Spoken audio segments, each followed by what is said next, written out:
Kematian diplomat muda Arya Daru yang terlilit lakban di kamar kosnya di Gondang Dia, Menteng, Jakarta Pusat masih menjadi misteri hingga saat ini. Sebuah akun Instagram National Security mengungkap adanya telepon misterius di ponsel Arya sebelum ditemukan tewas Selasa 8 Juli 2025 pagi. Akun tersebut mengunggah ada 10 panggilan masuk dan keluar di ponsel Arya. Panggilan misterius itu yakni masuk dini hari sekitar pukul 2:01 waktu Indonesia Barat.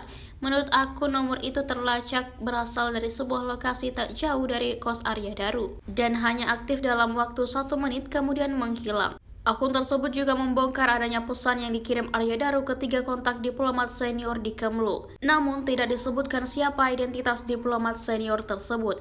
Akun Instagram itu juga banyak membahas mengenai dugaan motif dan siapa yang terlibat dalam kasus kematian Arya Daru. Meski ada pula yang menilai akun itu abal-abal, terakhir Arya Daru menurut versi polisi terjadi pada Senin malam sekitar pukul 21 waktu Indonesia Barat saat ia masih sempat berbicara lewat telepon dengan sang istri.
Download Tribun X sekarang, menghadirkan lokal menjadi Indonesia.